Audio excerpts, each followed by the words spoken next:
Hi, Teletrim. People, thanks for tuning into today's live stream.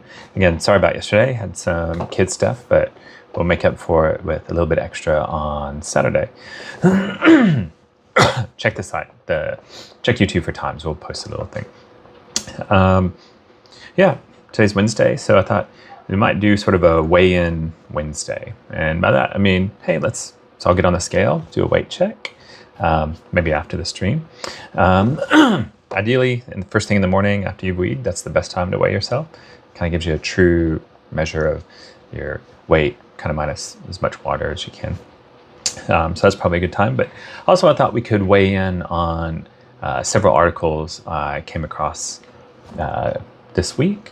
Quite a few. And there was also a really big one by the RACGP, which is the College of General Practitioners here in Australia, and some other groups talking about the amount of misinformation out there and how GPs and other doctors are having to combat all this influencer info and it not being accurate. So probably bring that up maybe tomorrow. If not on Friday, when we talk about our Friday food swaps and our Friday don't swaps. Thank our colleague for that one. Yeah, so I think that's where we'll go today. We'll sort of start off with that. Let me get the live stream going here so I can see questions. Sorry. It's the problem when you don't drink enough water during the day. That reflex just gets me. Okay. Oh, there we go. Live. Yeah.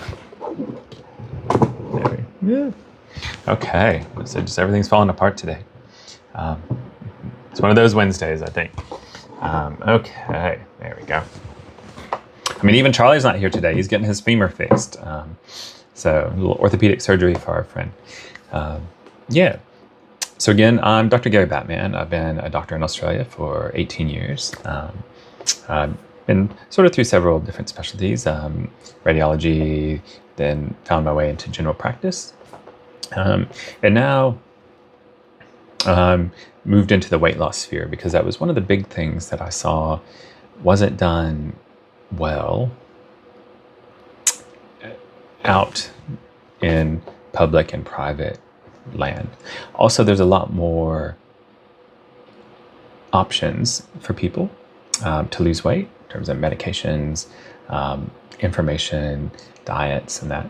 And I think there's, again, a lot of misinformation, a lot of wrong information that people need help sorting. And those were a lot of the questions that I got asked as a GP. Was about, oh, I'm doing this, is that the right thing?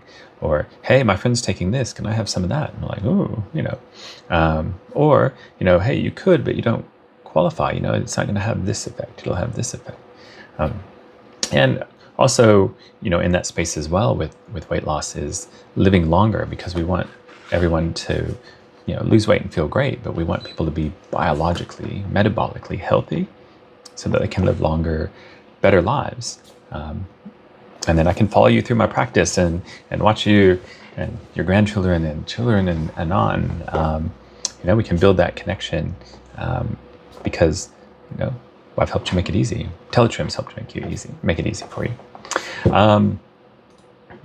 Yeah, I'll talk a little bit about myself. Originally, before I did medicine, I was into mathematics. I was doing a graduate degree in that. And one of my graduate advisors, or one of my advisors' husbands, was a doctor. And he noticed how I interacted with people and said, hey, you should try medicine. I think you'd be a good fit. And I hadn't really given it much thought. I thought, oh, okay, I lecture to students. I'm not, I'm not smart enough. I'm not whatever. And he's like, no, he's like, the information will be there. Medicine's practice. The more you practice, the more you get it. Just like hitting a golf ball. The more you read, a lot of reading, a lot of study. But the one thing that I think he noticed was the way that I, don't stop talking. But the way that I interact with people and kind of put the person I'm talking to forward, or the patient forward. And he said, that is the art of medicine. He's like, that is what a doctor needs to be. And so, it got me intrigued. And so ultimately, I found myself in medicine. And here I am 18 years later. Has it been? God, it's been 18 years later. And here we are, co-founder of Teletrim, trying to find a more personalized way of helping patients on their weight loss journey. And hopefully sort of patients and their families. And we know, again, we talk about, we read, we see these things that weight loss isn't a quick thing. It's a lifelong journey. It's a chronic condition.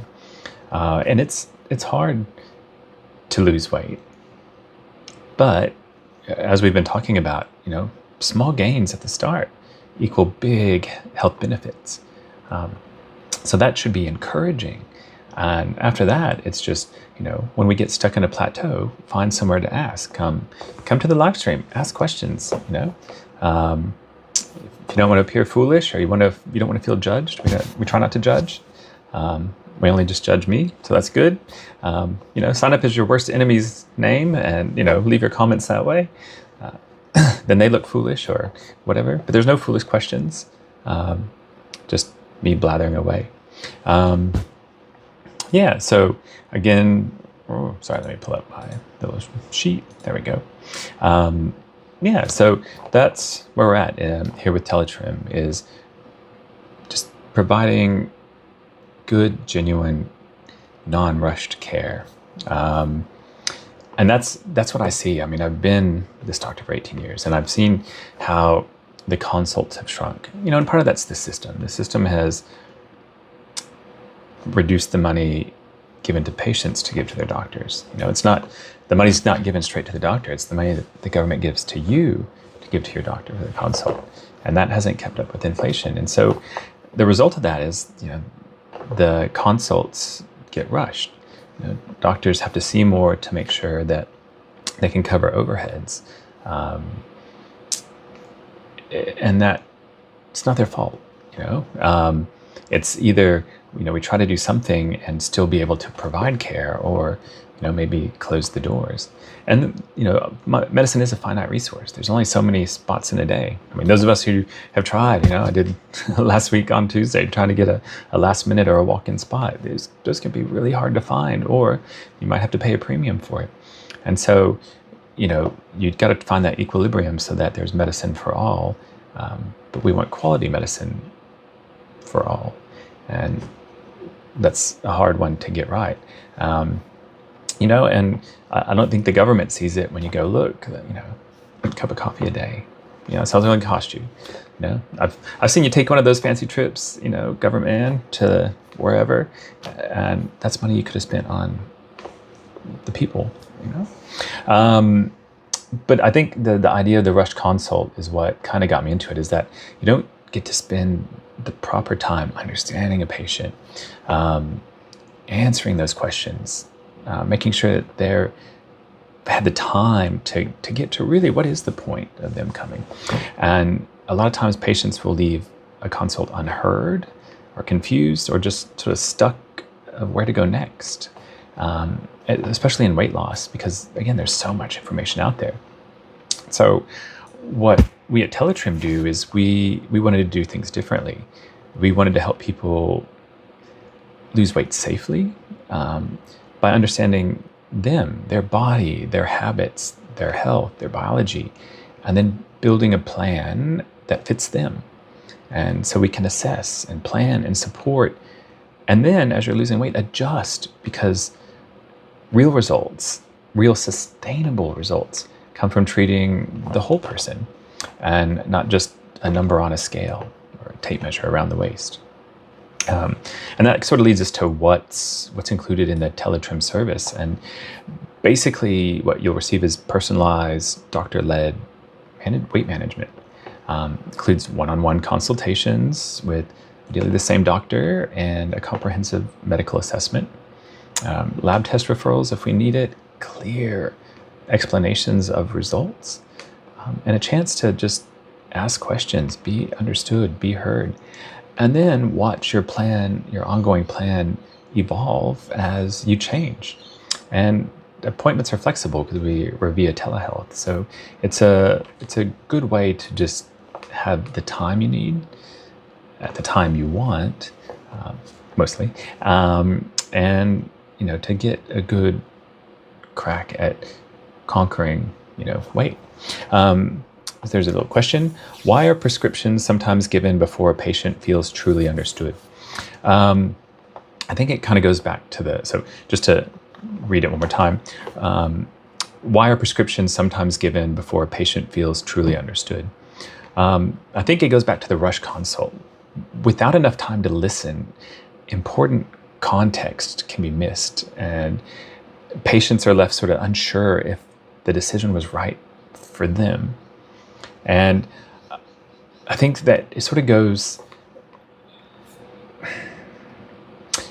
again, a lot of times I think patients have an idea of what they've come to the doctor for, or they have the idea here, but they don't know how to get the line of questioning to that or get to there. And so what happens is they kind of work their way around the problem, and not that the doctor's in a rush on purpose or anything, but we ask questions to try to kind of prune the tree down to get to the solution. And I think sometimes if we don't get the right question, or we didn't get to the right part of the tree, we can be down the wrong route. We could miss the real root of the problem. And I think that's where patients need time to sort of get to where they want to go. Or, the doctor does help guide, but sometimes you got to build that trust, and that takes time.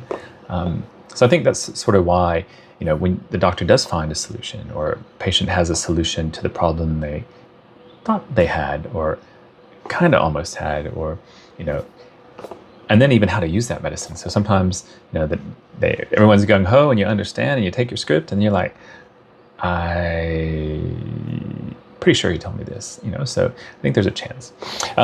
From your side, what would help doctors better understand a patient before making treatment decisions? I mean, one time, full stop.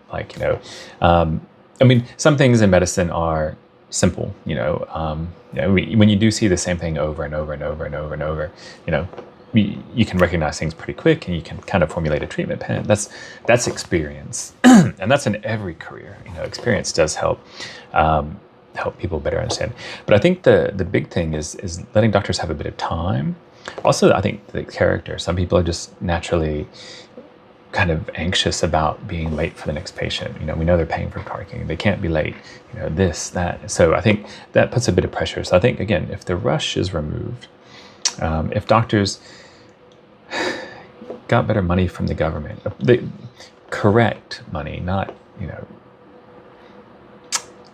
money that's been capped and whatever, for 30 years, not even to inflation, I think giving them the time or whatever to practice the art of medicine, to build that personal relationship.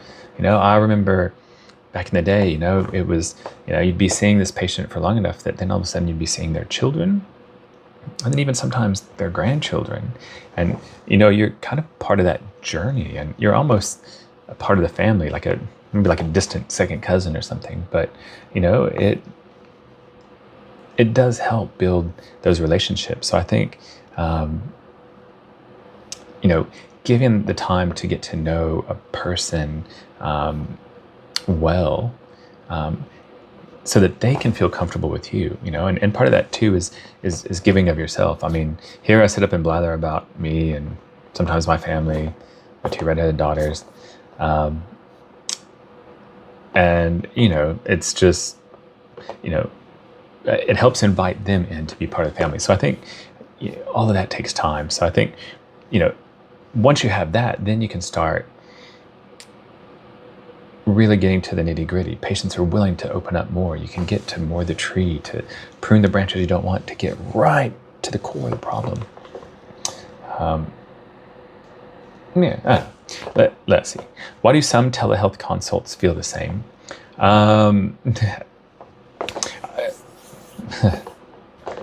Not everyone's as great in front of the camera as I am. Probably better. No. Good. Why do patients tell me every telehealth consult feels the same? I think what happens is with telehealth is you get sort of a standardized time pressured model, and it overlooks the individual differences that matter clinically. Or more simply, when I think it's almost like, someone says action, and all of a sudden, you're into your routine, you're into your script. You're trying to go, okay, I've got to get through this bit of my movie, this bit of my, set in 15 minutes or however long I've got for this telehealth consult. And so it makes it a bit hard because, you're kind of rushing here. And I think the other thing is that, if you're not comfortable with that and the rushing, if you kind of feel self-conscious, then you're not really focused on the person on the other side of the camera. And so sometimes that's where I like phone calls, because then you can't see the rashes, but at least the only thing you can do is talk and talk and talk. I talk a lot with my hands. So I think, sometimes having the telehealth that way helps, because then, it helps, you'll see me moving and doing whatever. I think sometimes that can help. But I think just that time crunch when people just say go, and it's like running through a script for a movie. And I think where if you just take it as, I take everything as improv, although I'm not that funny, but I take it as, hey, what comes at me? Whose line is it? And that's your problem. Let's dive into that, and let's stay in character for that. If that makes sense. Kind of does to me. What should patients expect from a good telehealth consult that helps it feel more personal and tailored? I'm a fan of jokes, mostly at my expense, and otherwise it's dad jokes that are excellent dad jokes, which means they're poor jokes. But I think, I think just having that little bit of extra time during a consult to sort of be open, humanize a little bit, chat about, not how was your day, how was your week, how was whatever, but, just a little bit more beyond like, how's the weather? Good. I think what you can expect from a good telehealth consult is, one, someone who's genuinely there to treat you. And that's not to say that doctors are like that, but I think when doctors get into rush phase, or feel the pressure of money or time or whatever, sometimes the first to go is that I need to make a full connection. I just need to make enough of a connection that I can get the history and get to the exam. And so I think a good one is that someone who is ready to listen, ready to make the patient feel heard, like they've talked and I've definitely understood what they said, and then been able to explain it back so that they have understood. And then they've had a chance to ask questions. And again, like I'm guilty of it. Even last week when I took my daughter, when you leave that consult, you always like, I forgot to ask about. And that's what the live stream is great, because this gives an opportunity for people to come ask questions. So I think, that's what you can expect is, feeling heard, understanding what's been told, having a chance to ask questions just to make sure that we get all of that together. And then maybe a little outlet in case you did forget something. I guess one of the things that we kind of notice in telehealth is that a lot of times, why do patients rarely see the same doctor twice in a telehealth consult? I think a lot of that has to do with availability, increased availability. Doctors or rotating clinicians help increase the availability of things, but it comes at the cost of long-term accountability. It's let me clean it up a little. I often call it the button a chair rostering.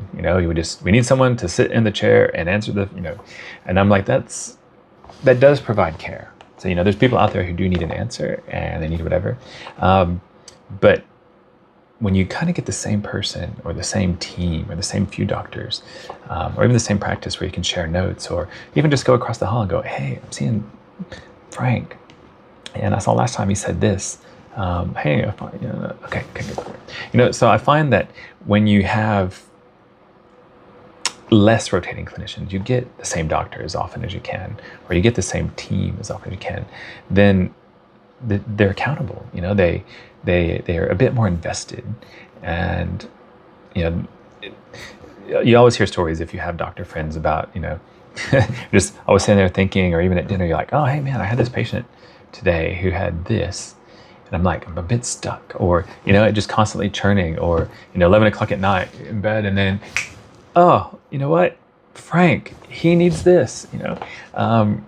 It's, you know, and I think when you just have a bum in a chair, and you know, they just go, hey, it's 5 o'clock, I get to clock off, move on to the next place, you know, and that, I think patients feel that. They feel like a number, where if you have a personalized connection, then they feel like a patient, like a family member.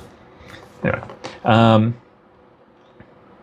let's move into some health and stuff. I want to try to get to, oh, hold on. I'll answer one more question, then I'll try to get to some of our weigh-in on some articles today.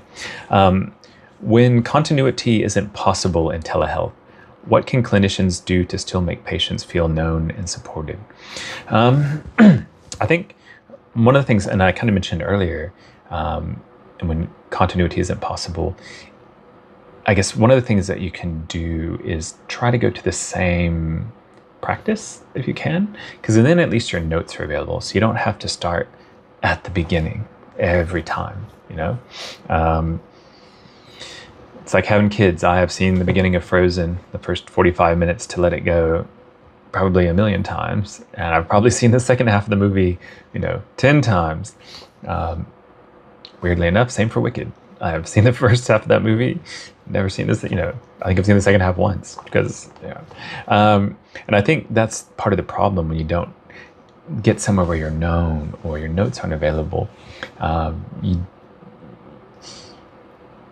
You just always have to start over. And so you take time that's already short, and you waste time catching everyone up to speed. And then you have this little bit of time to try to discover the problem, get to the solution. Where I think when you're in a place like Teletrim, where, you know, we try to make it more personalized, like at Teletrim, where we try to make it more personalized, try to keep doctors the same, or we keep doctors who have the same kind of idea about personalized care. And we can share our notes. You don't have to start at the beginning. You can start with introductions and then go, hey, you know, the doctor might, I would normally just kind of do a quick summary at the start. Hey, I noticed you had this, this, and this, and you're taking this, this, and this. Is all of that going okay? Okay. What's going on today? And move on from there. So I think that's what you can do to make someone feel supported, is at least give them a framework to not have to start over every time. Because, you know, if you do have to find a random doctor, or it is a bum swapping, you know, rotating roster or something, you know, it kind of is just disappointing, and it's also kind of a bit frustrating. Blame the government. All right, let's talk about a few articles today, and then we'll go. I guess one of the ones I kind of ran across today was, let me pull it up. I think it was from University of Alabama. It was basically talking about, you know, metabolic adaptation. You know, we talk about losing weight, and then when you lose weight, your body's like, no, I'm in starvation mode, and I need to try to put that weight back on. And so what these researchers did is they went and looked at all the literature that was out there, and they tried to go, okay, does the body fight back? And they thought, well, kind of looking at what we're seeing, the questions they came up with that they want to try and answer is, well, what if your metabolism isn't actually fighting you? You know, and this belief about weight regain, it might be overstated. And I guess the other question they had was, you know, your body slowing down isn't the full explanation. And so they tried to address these questions, or these statements. And what they kind of found was when you really read into it, part of it is there needs to be better studies. Things need to be a little clearer across the board about, how are we measuring, obesity? How are we measuring weight gain? How are we measuring, calorie expenditure, right, and calorie intake? More about the expenditure, which they found some good trials about, people were using this many calories to maintain their weight, and then they lost the weight. How much energy did it need to stay at that weight? And sort of what they noticed was that, once the people actually lost the weight, we expected them to need this much energy to stay at that weight. They actually needed less. And so what they were kind of showing was that, hey, their body didn't want to try to need more calories to get up here and stay. It was cool just chilling out down here. So it was kind of made them, again, that's kind of, I think, what started to twist their minds to going, let's look at this more. And so what they found was that, a lot of times people just go, I lost the weight, I'm starvation, it's my body's adapting, and that's why I'm regaining weight. And to a degree, that's true, but in a lot of the stuff, it's kind of an overstated thing. So they go, the body does adapt. You do lose too much weight. You do lose too much. Your body's going to go, I need more to eat. We need like 800 calories to feed our brain. We need some amount of energy. But what they said was, when you look at some of the claims that are out there, people are kind of vastly exaggerating. And I think the big thing they took is, metabolism changes alone don't sort of actually predict how much weight you're going to regain, predict how much you're going to regain in the long term reliably. So they were showing that people who lost a lot of weight might gain back a little bit of weight. They might gain back a lot of weight, and they couldn't really pick it based on how much energy they needed. And so it was kind of a good example about challenging the explanation for why diets fail. And so the other thing it challenged was how, depending on how you frame a research question or the way you look at the evidence, can shape what conclusion you come to. And again, we kind of talk about that, where you have a few outliers, or you go, well, I only want to look at this band and all these people are out, or we're only looking for weight loss 10%, not 20%. So it was kind of an interesting article to go, because we do talk about, oh my God, my body's starving, I'm going to put back on that as fat, which is to a degree true, but maybe it's not, super true. What else we go? Let me go to the next one. So this one was like kind of a clever article. It was more talking about,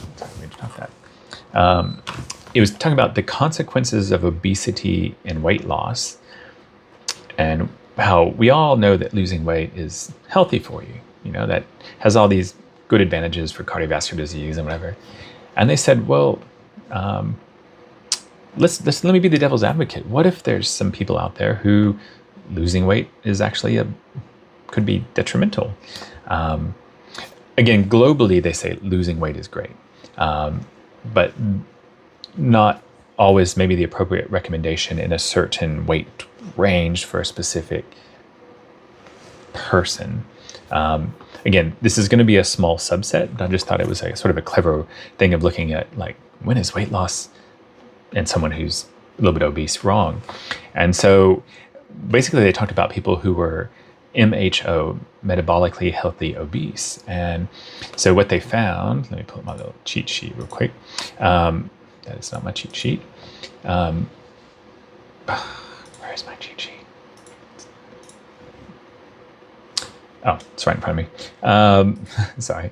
So these metabolically healthy obese people, basically it was sort of a paradox when these people who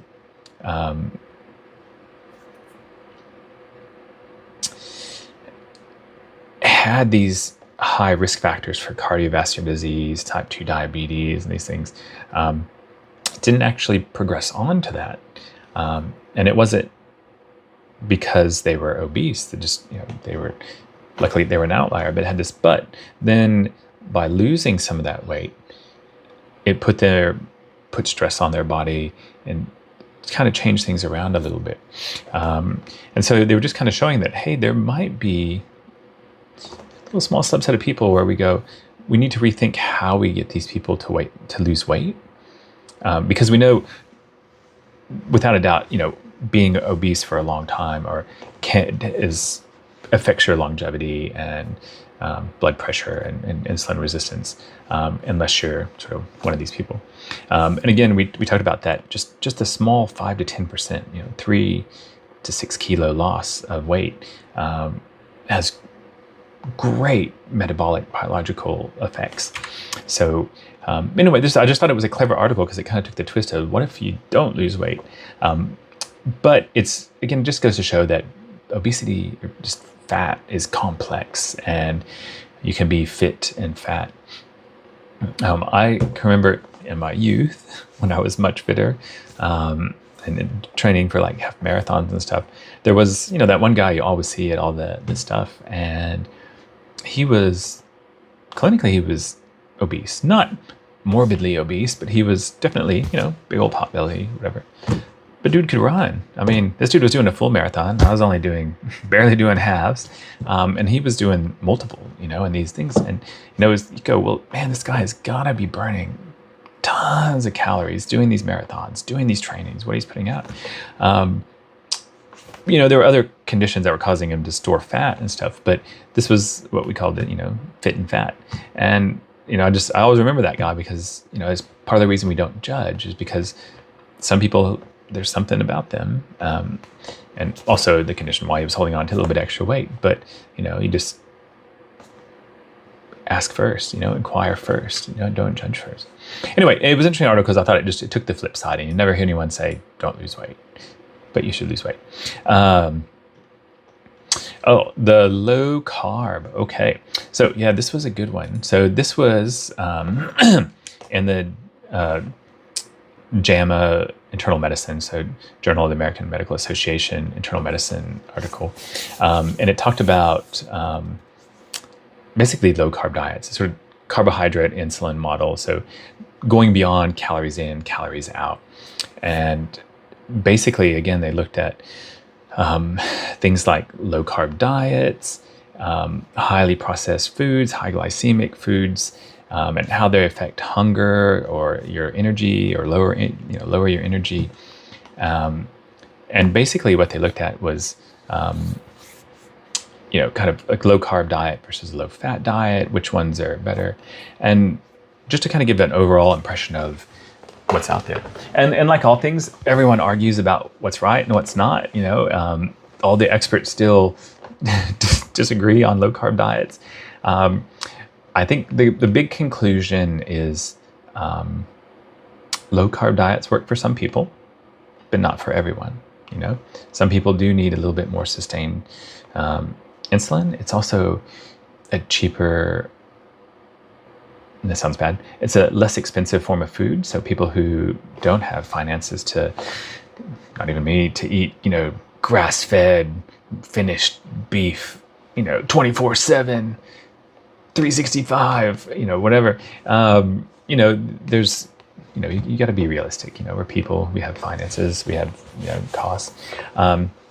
The other thing they kind of explored in the article was, like we always talk about, calorie in, calorie out, the calories, but also your hormones. We talk about how getting these high, getting stuff like carbohydrates or ultra-processed foods can give these insulin spikes, which then stress our body and kind of fool our insulin resistance, and then we store it as fat. So, they go, is it the type of calorie, or is it the fact that these things are stimulating hormones, or, it's a chicken and egg kind of thing. And you go, you know what? They're both at fault. They're both at fault. Okay. But principally, again, I guess a takeaway from a low carb diet or Atkins style diet is that a low carb diet is a good alternative to a low fat or a calorie restricted diet. So as a way to start your weight loss journey. Again, you want to adapt and go so you don't, plateau or don't miss nutrients or anything. But it was quite interesting in how they kind of just looked at all these little diets. I mean, they really broke it all down. Again, it got a bit more technical, and I don't want to deluge you, give you a deluge of stuff, but yeah, basically it's a chicken or egg. Are the hormones causing the carbohydrates to be bad, or the carbohydrates causing the hormone? Anyway. Again, always the data for ultra processed food and weight gain is out there. We always harp on this one, and it's hard because ultra processed foods are so cheap and available and easy, and they're designed to taste good and delicious. Oh, sorry, I got a question over there, but I'll finish this one.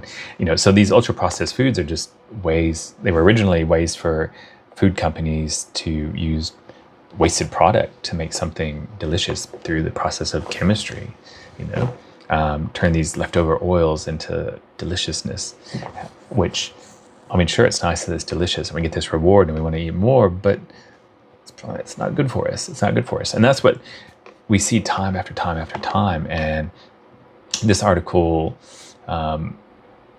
in Nature, there you go, Nature Medicine in 2025, basically just reaffirmed what we already know.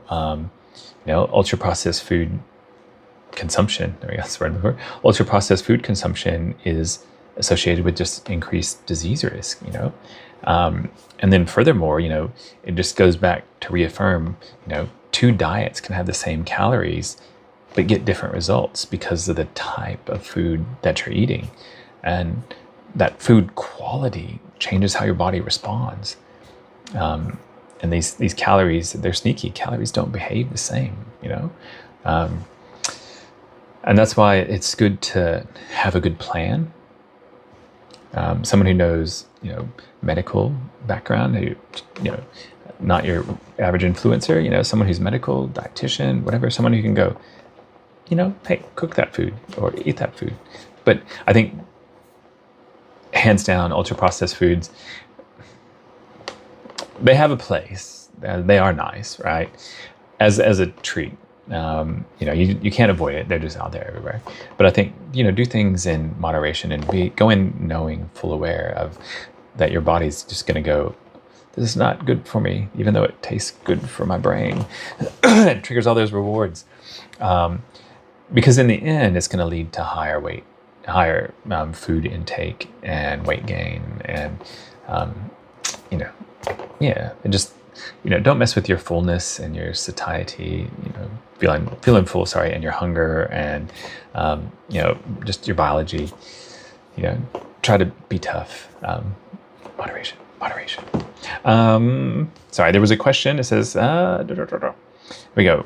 How does believing that your body is working against you affect motivation and long-term results?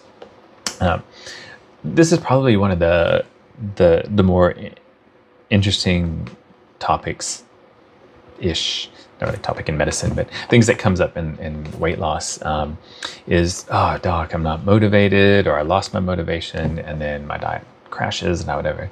I think there's kind of like two things. One is your belief and others' belief in you, right? So with these two things, that's how you succeed. Because one, you have to be motivated to get up and go for a walk. You have to be motivated to only eat one Oreo and not the whole pack of Oreos, So you have to have that kind of motivation. And we all fall off the wagon. We all eat the Oreos. But we keep going, and the thing is, it's good to have a friend or a family member join you, because one, that increases your accountability, but also, they're motivated to try to lose weight and do stuff, and you can motivate each other. You can see where they fall and pep talk them back up, and vice versa. So I think that's one way is that. I think the other way is, we talk about, I think a really good example is Ted Lasso. When you see, I can't think of his name, but the guy who used to be his assistant coach becomes the coach of the other team, and he's like yelling at himself in the mirror and spits on himself in the mirror, to try to build up this other person. Where you contrast that with someone like David Goggins, and he had these post-it notes of belief, and even on my daughter's mirrors we've got the I believe I can, and all the things that they believe they can. And it's a psychological, I wouldn't call it trick, it's like a reprogramming. If someone tells you you're bad at something enough and you believe it, you're going to be bad at it. If someone tells you you can do it, or keep trying, keep going, I believe you can do it, then you're going to be more likely to continue trying or continue doing something. Even I'll give you even the lamest, most personal one. I think way back when I first started running, and started my semi-weight loss journey, wearing like a t-shirt probably a little too tight because put on a few kilos and running. You're not thinking, you got kind of headphones on, you're in the zone, trying not to get hit by cars, and you're running as fast as you can, which is really slow. And some car had driven by, and the passengers in the car gave me a little wolf whistle, and then said, "Hey, you can do it," and continued on. And it wasn't in a negative way. It wasn't like, wolf whistle with that kind of, you're not a wolf whistle. I mean, I definitely wasn't, but it wasn't in a negative way, but it was enough that I felt like I actually cracked a smile. And probably for like the next just little bit of running that day, I think I had that little smile, and it didn't hurt to run that far, and only because I believed that someone believed that I could do it, or I was doing great. And it's funny how little things like that just carry on, and I think again that's why it's good to run with a buddy. And that's how I got started, was with some friends working out, doing whatever, and they were way fitter. But you know what? Every step of the way, they answered my questions, personal. They took the time to go, you know what, we're going to teach you how to do it right. And, again, 15 years later, back in the getting back in the gym, the one thing that stayed with me was that form, and, everybody's like, wow, for an old guy, like you're in really good form or whatever. And I'm like, I was trained by the best. I was beaten and trained. No, I was, and, so it's never, it's never too much to have people believe in you. But it's also important to believe in yourself. I don't know if that's it. Let's go. Let's bring up, no, we don't want to talk about sugar sweeteners, which you shouldn't, but it is a good alternative to pure sugar. But again, it's got a problem. So you can just avoid soft drinks and non-sugar sweeteners as well. Let me see, weight loss guidelines. This is let me see which one this was. They all blend together. Oh yeah, no, we'll talk about that one later. No, there we go. Oh, so rapid weight loss and health risks. So, yeah, this was a good one. So this one was risk associated with excessive weight loss. So, we talk about losing weight like 5 to 10% of your body weight initially, and that gives you great metabolic health, or greatly improved metabolic health and biology. And this one was talking about, okay, what about if you lose 20% in say 6 months? What if we shrink this down? Let's look at people who get gastric sleeves, or sometimes the people who are excessive with medications, injectable medications or something. What were the long-term ramifications of this? And there we go. And basically what they came back and said was that, sure, globally losing weight helps you with, your diabetes, your blood pressure, and that kind of stuff. But losing too fast has other risks. And so basically the takeaway was that, faster isn't always safer. You want to do it right. And if you do lose the weight, rapid weight loss, it comes with a trade-off, more loose skin. There's some health issues with bone and your electrolytes. Some of that is it coming from muscle? Is it coming from the organs? And the big important thing I think is that not all weight loss timelines are equal. Having a nice slow and steady approach versus, whew, and then where do you go? Where do you go from here? Or I guess maybe where do you go from here? So we'll talk a bit more. And this is where caution matters. This is where it's important because I think the biggest risk is probably for older people. Young people, young people always bounce back. They go out on those benders at night drinking, and they're up the next day and at it. Where those of us who are a bit older, not so much. But so I think that what it basically leads to is that when you lose stuff that fast, you get more physical stress on the body. You've broken down so much muscle, and that muscle is hard to break down. You leach kind of from the bones. You get other nutritional deficiencies. So, a lot of times people get this way by doing specific diets. So they might be missing out on certain vitamins. I think maybe I'll find the article on and bring it up on Friday. That scurvy, scurvy. Our pirates getting scurvy because we don't have vitamin C. We're not eating enough fruit, or citrus fruit is making a comeback because people are doing these really restrictive diets and are getting nutritional deficiencies. And for people who do go too far, this can actually lead to mortality issues. That can lead to a poor unalive outcome, and so again, just an important thing to keep in mind. So it's not saying don't lose weight. It's just saying do it responsibly, do it with a professional looking after you. I've been talking for a while. Let me see, is there anything else we want to know? What's today? Today's Wednesday. Thursday we'll talk a bit more. So I'll be back around 5:10, the doctor at 5 o'clock. And we'll talk a bit more about, weight loss. A couple more articles I'll bring up. Friday, we'll have some Friday food swaps. So be sure to turn in for that.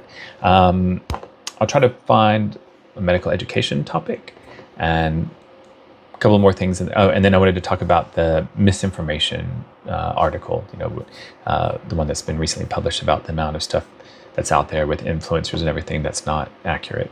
And maybe Charlie will be there for us. We'll see if he's recovered yet from his surgery. Thanks for tuning in, guys and gals and people, animals, skeletons, no skeletons. Thanks for tuning into the Teletrim live stream. We'll see you again tomorrow around 5:10, and you go have a great weight loss journey. Oh, and do a weigh-in for Wednesday, okay? Bye.